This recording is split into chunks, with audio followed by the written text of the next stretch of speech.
yang paling jelas, yaitu orang yang hidup tapi badannya lumpuh.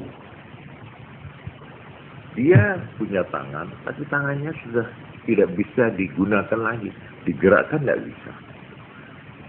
Dan ini yang namanya mati tidak hanya 1, 2, 3 badan, sekujur badan sudah lumpuh, sudah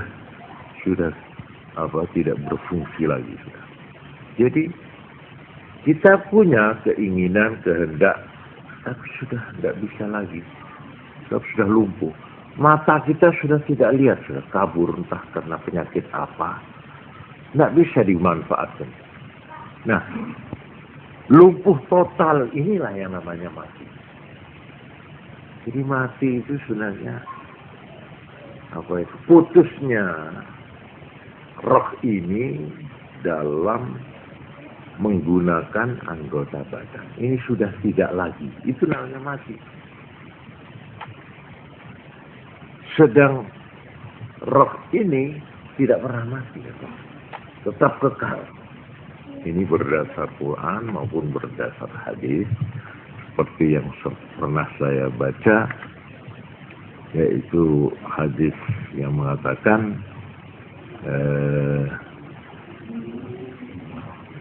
innama khuliqtum lil abad. Sebenarnya kamu diciptakan untuk selama-lamanya kekal.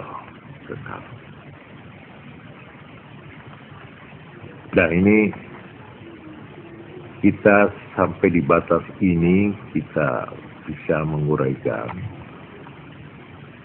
dalam arti hubungan roh dan badan. Jadi badan ini, ya ini saya jelaskan bahwa badan ini bukan tempatnya roh, bukan.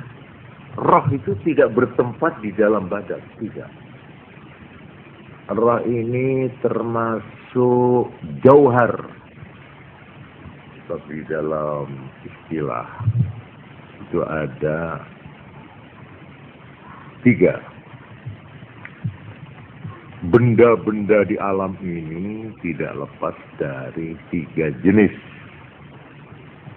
1 yang namanya jauhar. Yang kedua jisim. Yang ketiga arad.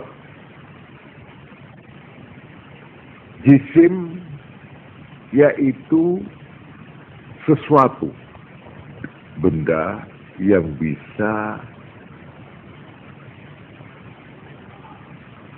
dibagi, disusun, ya, diurai,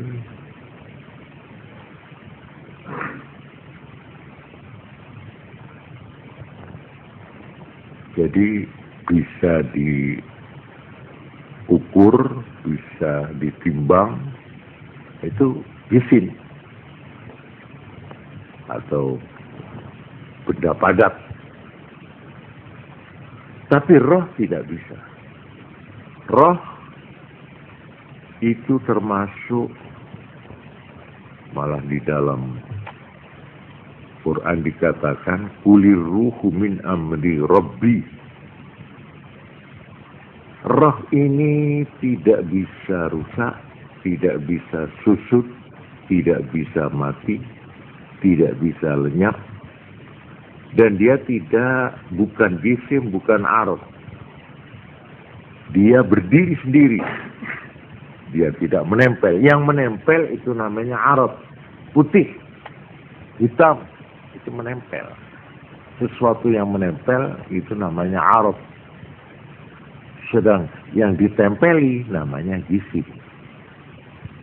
Nah, jauhar ini sesuatu yang berdiri.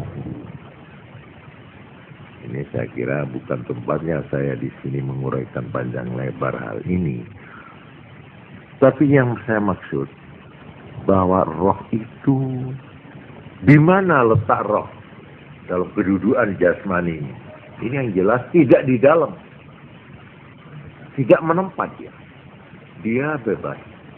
Sesuatu yang tidak bertempat. Itu namanya jauhar. Roh ini termasuk jauharun fardun kamilun hayyun bidzatih. Lain dengan nyawa. Nyawa atau roh kehidupan itu lain lagi. Itu roh ini fungsinya untuk langsung memberikan sebagai memberikan kehidupan pada aliran pada gerakan tubuh ini. Jadi kekuatan seperti lampu ya, yang menyala, yang namanya kita sebut hidup ini adalah cahaya lampu itu. Darah itu ibarat minyaknya